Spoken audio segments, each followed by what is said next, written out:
Welcome to the Many Adventures of Peter and Fee, Volume 1, Homecoming, by Kelvin Fernandez. Peter and Fee has budding communities across Reddit, Discord, Goodreads, Twitter, Facebook, and more, so I encourage you to seek out your comfort zone, join the conversation, and let me know what you thought of each chapter as you get through them. Since the series has just begun, the communities are small, so there's a good chance I will personally respond and we can have a discussion. I hope you enjoy listening to the adventures just as much as I enjoyed creating them. So without further ado, let's start the journey.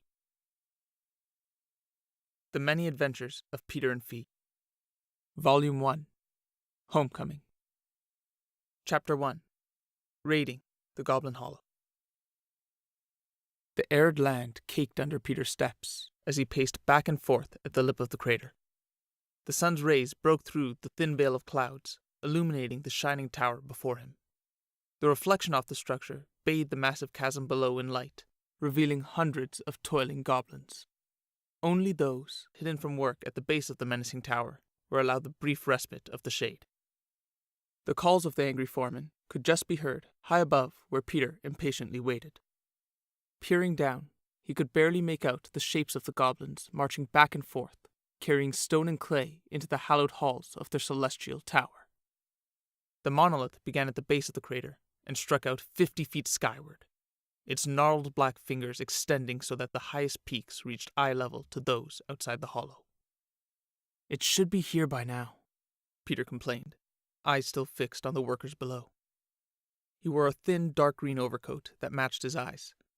Falling past his waist, the cloak had deep pockets where Peter held his world's belongings. His shirt was wet with sweat, thanks to the sun bearing down on them. His pants were held firmly in place by a leather belt with a silver stag beetle buckle. As he returned to his pacing, the footprints left by his grey running boots etched themselves deeper into the earth. "That's what you get for putting your master plan in the hands of a stupid little gnome," Fee responded. She was lying belly down behind Peter, legs up in the air, drawing circles in the dirt. The little girl had little patience, and even less faith. "Let me just run down there. I'll be in and out before you know it." "And riddled with bolts before you know it," Peter shot back. "Believe in the little gnome. It'll come through." "Dumpy won't even remember who you are," Fee said. "You gave it a name?" Peter asked, bemused. "Everyone needs a name," Fee responded matter-of-factly, finishing her drawing. A round bunny stared up at her as she pushed herself up, sitting cross-legged. She wore a powder blue hooded tunic with short sleeves and modest frills at the waist. Around her neck hung a locket made of finest silver from the city of Myrrh, so she had been told. Her dark cotton pants hugged her surprisingly muscular legs, ending at her bare feet. Fee disliked shoes, preferring to feel the earth between her toes. After all, the soft pads beneath her soles were protection enough. As she tilted her chin, admiring her work, the long ears situated high atop her head drooped down to the base of her neck, over her hanging hood. "Call it again," Peter commanded. "What's the point?" Fee groaned. "Every gnome in the crater must have heard it the first time. And guess what? None of them care." "That's because they don't know what it means," Peter replied. "And Dumpy does?" Fee asked incredulously. Peter approached her. "He does. I trained him once. He'll remember. You just have to be patient."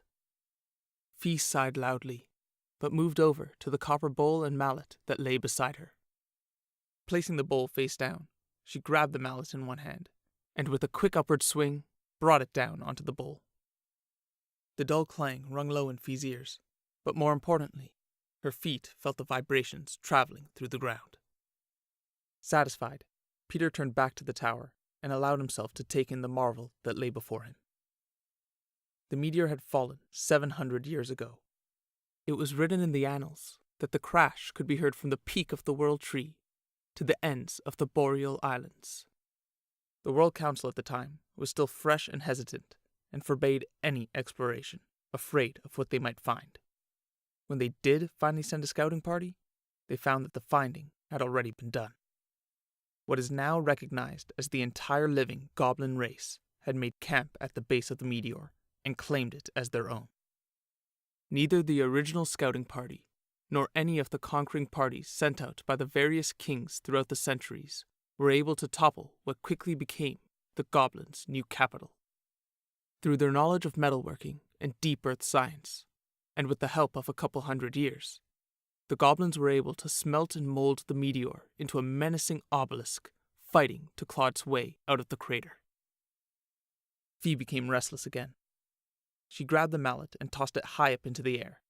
Following its arc, she crouched low and pounced at the last moment, catching it right before it hit the ground. As Peter turned to watch her antics amused, she tossed it up again, higher still.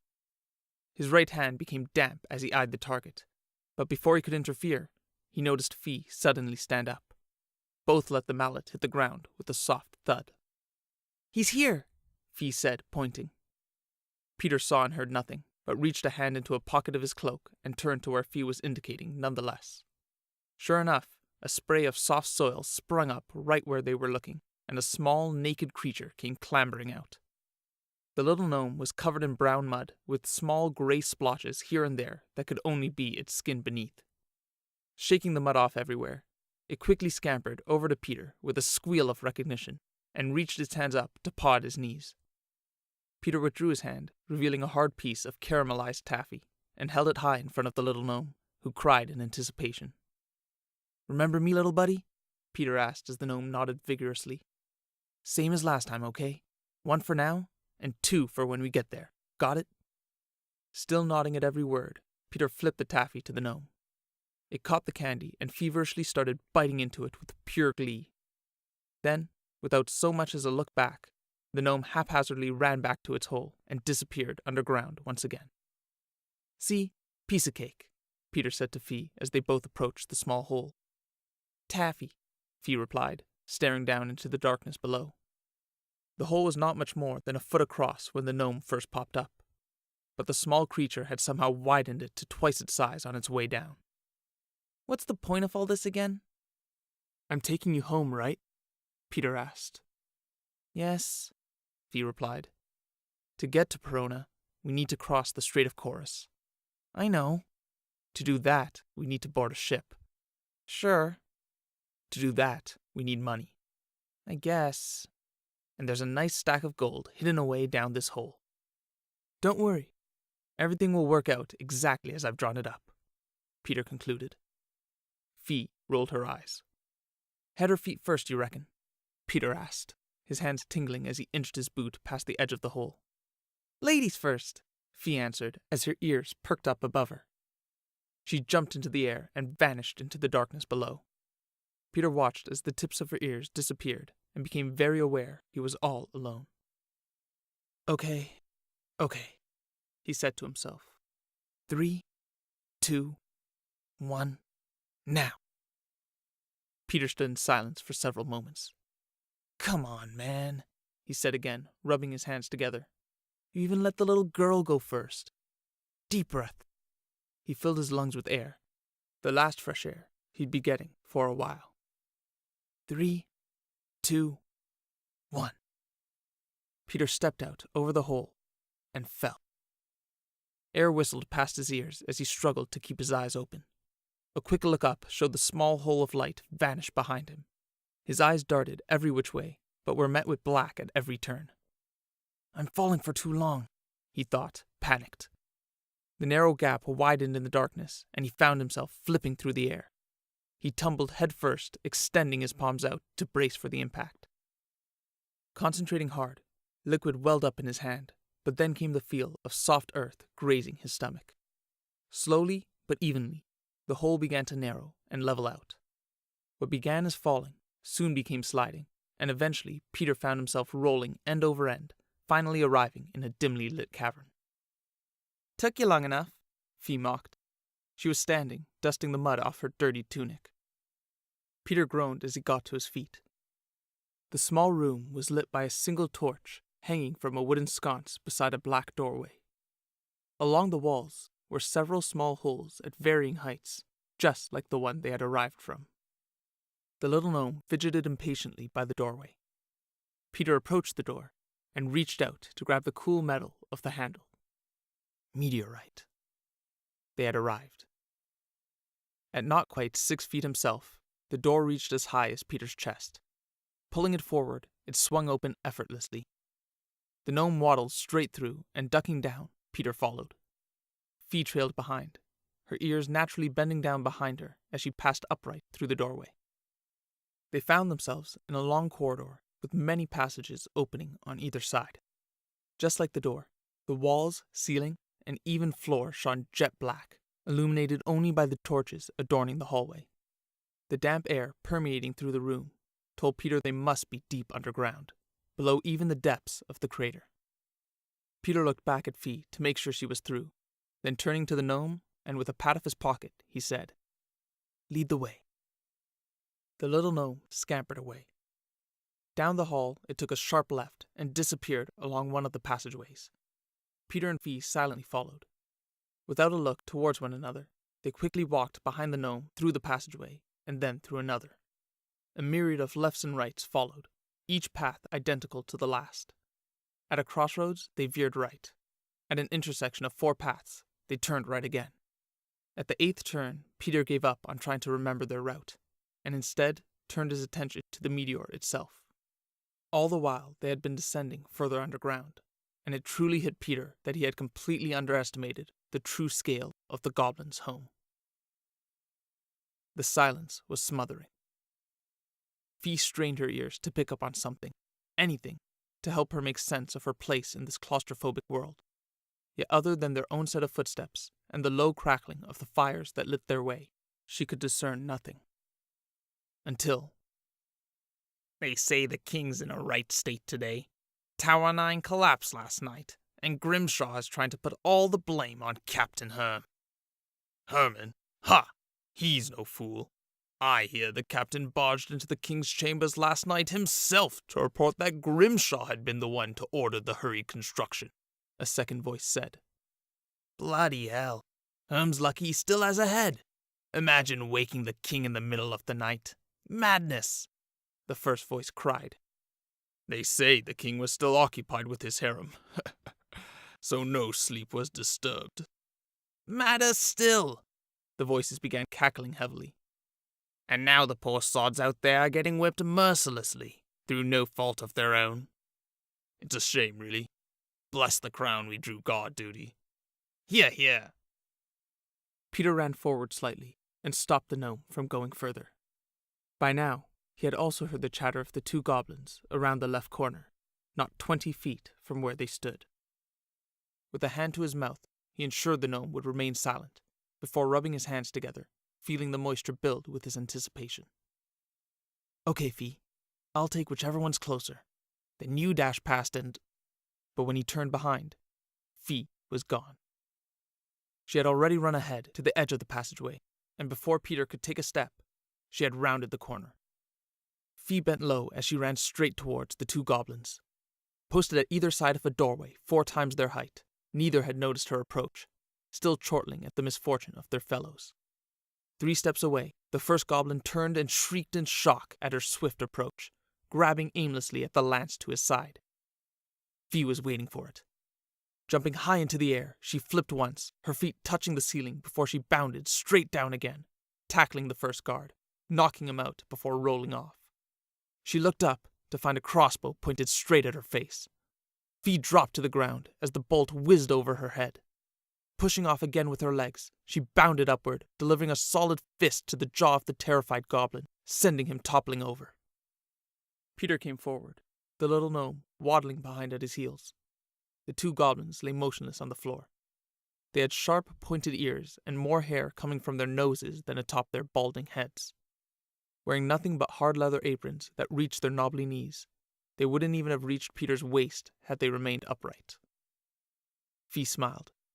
"What did you think?" "Reckless and a tad sloppy," Peter critiqued. "That's dramatic. It was just 2 goblins. I noticed that bolt was awfully close to pinning your head to the wall," he continued. "Not to mention, having never seen a goblin in your life, you decided to charge in blindly. And did you consider what you'd do if reinforcements had shown up?" "Oh, I'm sure you'd have finally made it over by then," Fee chided back. Peter was right, of course, she thought. Looking down at the defeated pair, her eyes turned to the crossbow that was nearly her undoing, One of Peter's many lessons came back to her. Patience first, and action will follow, she reminded herself. The two turned to their objective, the massive doorway in front of them. Where every door up until this point had required Peter to bend, this doorway stood over 12 feet high and just as wide. Unlike a castle treasury, which would have been barred with steel rods and locked shut from top to bottom, the fabled Goblin treasury was decidedly not. The thought of any being able to breach the towering monolith, traverse its labyrinthine passages, and arrive 100 feet underground to the threshold of this massive doorway was inconceivable. As such, there was no lock barring Peter and Fee's entrance. There was not even a door. Stepping through the doorway, they had to squint as they entered the gloriously lit chamber. The number of torches spiraling up along the circular wall here may very well have surpassed every torch they had seen thus far. Their breathing had slowed ever since entering the sparse air of the underground, yet the sight before them did not fail to take Peter's breath away. A blazing mountain of gold towered before them. Ornate goblets, emblazoned shields, and gems of every color were plentifully strewn throughout the trove. The light bouncing off the goblin's vast treasure was further reflected off the black sheen of the tall meteorite wall, causing Fee to shade her eyes. Good work, Dumpy, Peter said in awe, patting the small gnome's head. He turned out his pockets and let several pieces of taffy fall to the floor so the gnome could feast. Immediately, the little creature fell to the ground and began ravenously chewing his prize as Peter began scaling the mountain. Gold pieces cascaded down as he made his way towards the top. Fee looked up in disdain as the coins rolled around at her feet. Are you a child? Fee asked, watching Peter lie down and cover himself in treasure high above. Can we hurry this up? She turned away, the allure of riches far from her mind. Studying the room, she noticed here too holes were scattered evenly along the wall. However, where the gnome's holes were dug out of the earth, these were carved into the meteor and were twice the size. Things would go faster if you helped out too, you know, Peter called back, making no real attempt to begin looting.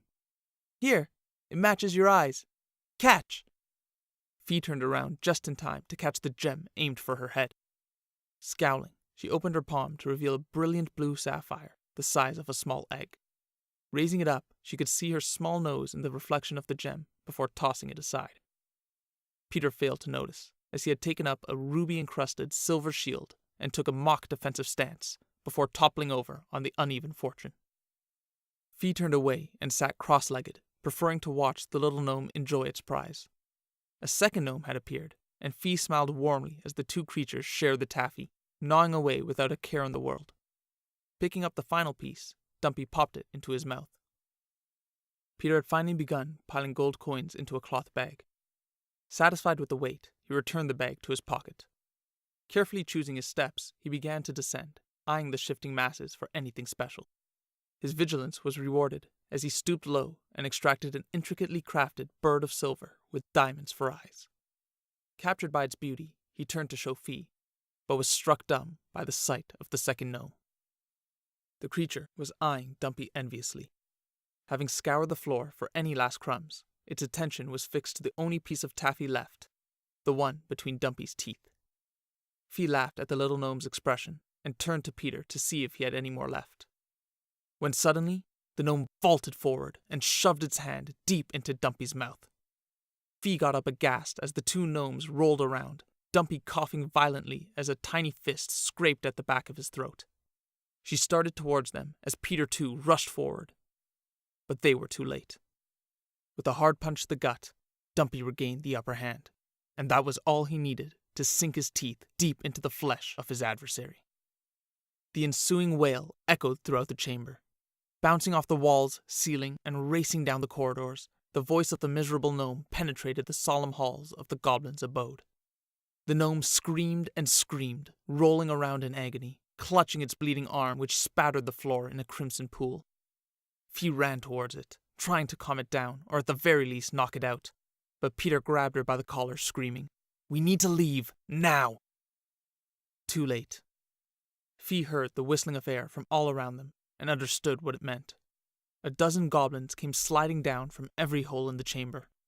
Brandishing crooked spears and hooked blades, they quickly fell upon Peter and Fee, hooting and hollering. The two trespassers pressed against each other, back to back, sizing up their situation, as yet another dozen goblins emerged from the apparent chutes, descending from the fortress above. Unlike the guards, these goblins were clad in iron chainmail and pointed helmets strapped below their chins. Frantically looking left and right, Peter could see no gaps in the goblins' approach, and a low groan from Fee told him her outlook was the same. His mind raced furiously as he weighed his options. Could we defeat them? Perhaps, he thought.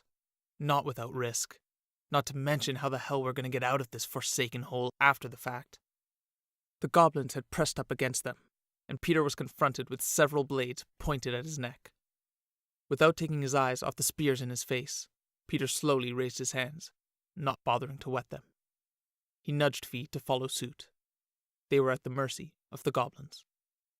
"What are you waiting for? Kill them here!" A goblin, shoving his way to the front, cried. He was greeted with shrieks of encouragement. "No, I'm the captain here. The king must personally punish those who would steal his treasure." The goblin with the spear in Peter's face responded. "To hell with the king, Herm. Spill their guts here, and the king will reward us." The first goblin pushed up against Peter's captor, and was now spitting in his face. "Steal his fun, and the king will turn to you for entertainment." Captain Herman spat back. Back and forth they bickered, causing an uproar amongst the entire party. Fee fiercely eyed the goblin with his blade at her throat. He alone stared back in silence, dutifully guarding his prisoner. Just my luck, she thought. Her hand stretching up above her ears, Fee questioningly prodded Peter with her elbows. Peter remained still. No response. Guess it's patience first, she sighed. With a sharp jab from the captain's spear, the dissenter keeled over, clutching his gut. "So it's decided then. To the king!" Herm called. The goblin party was quickly subdued, and formed up around Peter and Fee, all still glaring at one another. "March!" a goblin commanded, and Peter gasped as he was prodded in the back. The procession left the glittering cavern behind, and began their ascent to the king.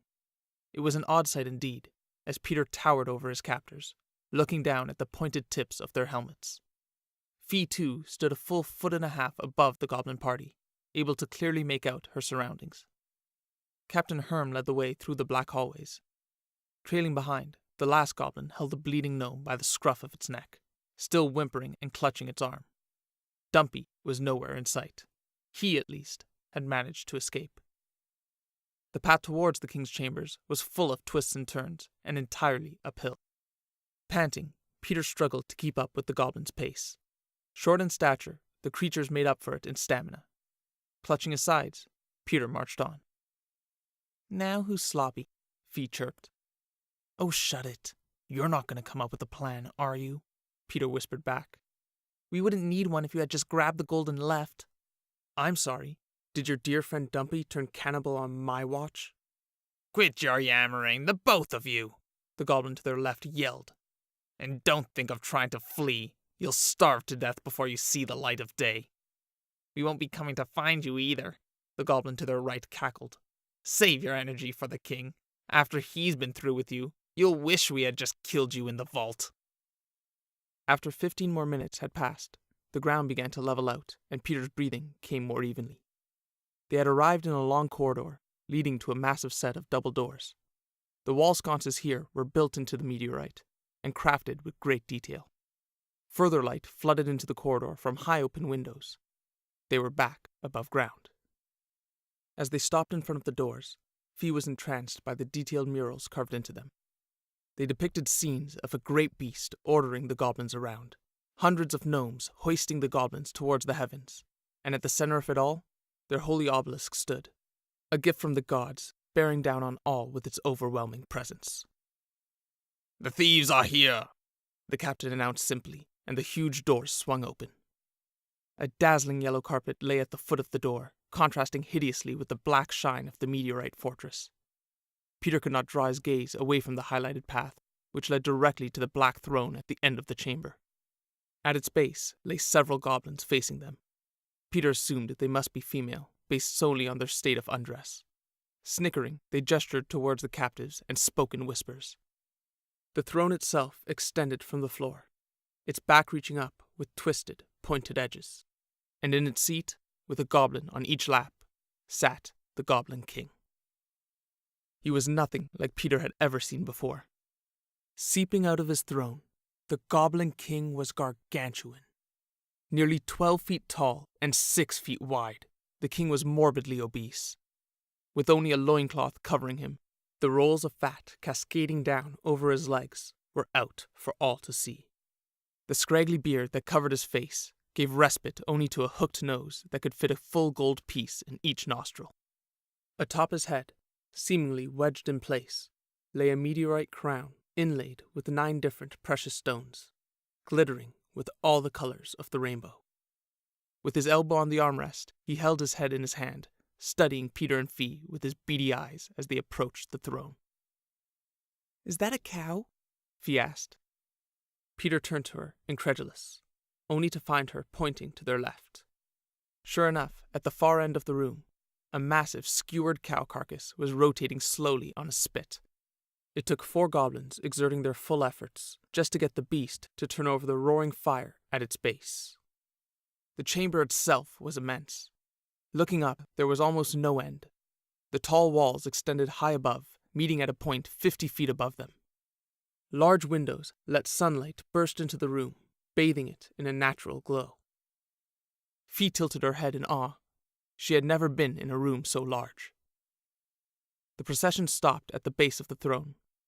2 goblins pushed them forward. A third, carrying the gnome, also came nervously to the front. They stood before the king, his stench greeting them before he did. "So, these are the little mice that have come scurrying out of their holes to nibble at the table of the king." The Goblin King's voice boomed, reverberating throughout the chamber. "Tell me, boy, what could possibly have possessed you to volunteer for the torment I will exact upon your soul? And to lead a child to this suffering as well?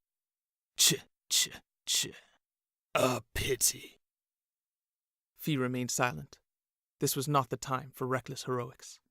She knew the wrong move now meant certain death. "Your kingship," Peter bowed low, dropping to one knee. "We humbly request your forgiveness. To think we could steal from one as powerful as yourself was a grievous error on our parts. We cannot express our—" "And how exactly were you able to steal from me, I'd like to know, boy?" The Goblin King cut him off. Fee bit her tongue. It annoyed her greatly to see Peter cower like this. "We believe they used the gnome to sneak into the passageways directly, my king," Herm said, indicating the whimpering gnome in his fellow's hand. "Bring it here," the king hissed. Bending low, upsetting the female goblins from his lap, he grabbed the struggling gnome and brought it to his face. "Well, shall it share your fate?" He looked down at Peter with a wry smile. Peter's eyes met the king's. He could not speak. Fee dejectedly lowered her head at his expression. "As you wish," the king spat. The gnome's eyes widened in terror as it began to squeal and squirm in the king's grasp. Raising his other hand, the king trapped the little gnome in his palms as it beat against his fingers. Without taking his eyes off Peter, the Goblin King slowly squeezed his hands together, his muscles tensing as the gnome cried out in anguish. The crackling of bones was followed by a long squelch as the king separated his palms. Fee winced at the sound, then silence. The gnome's cries were no more. "Sack them," the king commanded. The goblins around Peter and Fee began patting them down. Fee screamed as a goblin ripped the locket from her neck. Before she could act, a look from Peter stayed her impulse, so she merely curled her fingers in rage. Reaching deep into his many pockets, they began extracting all of Peter's belongings. As the king watched, he picked up one of his harem and wiped his stained hands down her front before throwing her back to the ground. The other females scurried away from her as she lay there, disgusted. Please, your kingship, please, Peter begged as the goblins extracted the sack of gold from his pocket. I can help you out. I do good work. Fingers scraped at the insides of his cloak, removing quills, a small knife, a tinderbox, and throwing them to the floor. The king just stared, a bemused look on his face. I'm a fast courier. I can collect a bounty. I can train your gnomes. A goblin finally reached his chest pocket and removed a small silver crest. Determining the metal was not of great value, he went to toss it aside. Captain Herm immediately grabbed his arm and wrenched the crest from his hands. Peter noticed and struggled to take it back to no avail. My king, the captain called, approaching the throne. This man is a mage. The goblin stopped. Fee shoved one aside and straightened her tunic. Every eye in the room turned towards Peter. He stood there frozen as his mind began to whir. A mage?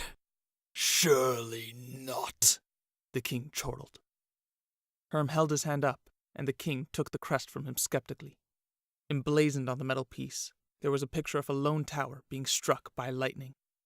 At the bottom, it bore 3 words. The Bubble Mage. Well, look at that, boy. The king's eyes alighted with interest. Maybe you can be of use to me after all. Show me. Peter cautiously stepped forward. Very well, if you would kindly return my badge. The Goblin King's eyes hardened, reluctant to relinquish the token. But curiosity got the better of him, and he flicked the crest back to Peter. Peter smiled. Small though it was, the balance of power had shifted. Watch closely, he commanded. Raising his hand in front of him, Peter closed his eyes in concentration. Small droplets emerged from his pores, forming a fine film of liquid on his palm. For a moment, nothing happened. Then, a tiny bubble formed in Peter's hand. Round and firm, it rose slowly before instantly disappearing with a soft pop. Several bubbles followed until a delightful stream was created, each bubble popping a few feet above the crowd. Peter beamed at his own accomplishment, bowing low once again. The surrounding goblins were captivated. Feet tensed. It was almost time for action. Is that it? The Goblin King grimaced. Is that what magic has come to in this age? Watered down to mere parlor tricks? Bah! You are a disappointment. The looks on the goblins' faces quickly disappeared and were replaced with sneers of derision. This man was not as amazing as they had assumed. I do have one more trick, if you would allow me the honor, Peter said. Your last act before I rip the limbs from your body. Better make it count, boy. I shall put my all into it. Peter raised his hands, motioning for the goblins to distance themselves. They stepped back warily as Peter dropped to the floor, both hands on the ground. A small pool rapidly formed as the goblins backpedaled further to avoid getting wet. Fee also sidestepped the pool, eyeing the goblin that had robbed her, closing the distance. A bubble once again formed from Peter's hands. This time, however, instead of rising, it crept along the pool to its edges in a thin layer across the ground. Standing up, admiring his work, Peter gave the Goblin King a confident grin. The bubble started to inflate. With Peter standing firmly in place, he began to rise. Slowly climbing, he reached eye level with the king and rose further still. Finally stopping, Peter had a commanding view of the entire chamber, and a great seat to witness the king's astonished expression. I think I'll be taking my leave now, your incompetence, Peter called out, changing tones entirely.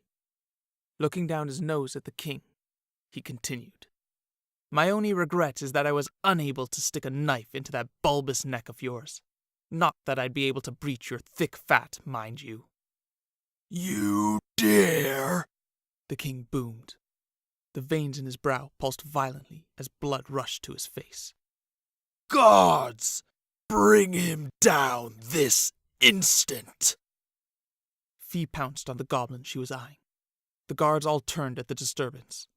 Her fingers stiff She clawed at his neck, gashing his throat as she grabbed her locket back from his twitching hands. Immediately she was surrounded by shocked goblins, stabbing at her with their blades. Wasting no time, she jumped out of the encirclement in a high arc. With a backflip, she landed gracefully beside Peter, the bubble shifting slightly to accommodate her. "Ready?" Fee asked. "Ready," Peter confirmed. How dare you? I am a king. I am a god, the Goblin King roared. Peter lowered his head one last time. Meeting the king's fury with his cold, steely gaze, he responded, "You are no god. You're pathetic." Fee grabbed Peter around the waist, and with her full might, bounced skyward as the giant bubble burst below them. The force sent them rocketing up, as the shockwave sent the goblins amassed below reeling. Peter used his whole might to hold on as his heart jumped into his throat. As they began to slow, he hastily created another bubble, palm facing downward. The bubble expanded rapidly below them, giving them a mid-air cushion to land on at their apex. The goblins below hurled their spears upward as the king bellowed in rage. The spears arced far below Peter and Fee, returning to the ground as the two began lazily drifting upward towards their target. They pressed against the approaching wall, and rising a little more, pulled themselves up onto a windowsill high above the chamber. Taking a short break to catch their breaths, they could still make out the Goblin King, livid in his seat far below. The goblins scurrying about looked like ants from this height. Turning to the other side of the window, Peter could make out the workers still toiling away in the crater below. "Got one more in you?" Fee asked. Peter shook his head, looking across the crater. "Not one that can cross this gap." Fee laughed. "Plan B, then." "Give me a moment to do the math," Peter replied, a lump forming in his throat. Finger writing in the air before him, he briefly stopped to think as Fee tapped her foot impatiently. "Okay, I think I'm ready. Let me just double-check." "I trust you," Fee decided, and once again firmly securing Peter in her grasp, she jumped, headfirst, out the window. The wind whistled fiercely as they fell with increasing speed. The hard ground raced towards them as Peter reached downward. The bubbles swelled in his hand, growing as they fell, taking in more and more air. With only a second to spare, Peter shot the bubble forward as Fee flipped over to land feet first. The bubble met the ground before they did, knocking one goblin aside and flattening another beneath. Fee immediately followed. The bubble absorbed the full force of their fall, squishing down at her point of impact and bulging up all around them. For a brief moment, they stood still. Peter glimpsed the look of wonder on the goblins' faces as all turned to look. For the first time that day, the crater was silent. With a deafening boom, the bubble burst as Peter and Fee rebounded again, this time aimed towards the crater's lip. Rising rapidly, the two companions shot past the edge and fell back down outside the chasm. Peter formed one final bubble to brace their fall, but he was out of juice, and it popped almost immediately, dropping the two to the ground in exhaustion. Tingling with adrenaline, Peter was the first to get to his feet. Offering a hand to Fee, he pulled the young girl up. Brushing themselves off, Peter sheepishly grinned. "So, not quite how I drew it up." She rolled her eyes and returned a brief smile. "I don't know. That's pretty much how I expected it would go down." The cries of rage and confusion drifted up to meet them as they stood there, panting. Without a single piece of gold between them, the two friends took one last look at the black spires peeking out at them before turning their backs on the Goblin Hollow. Thanks for listening.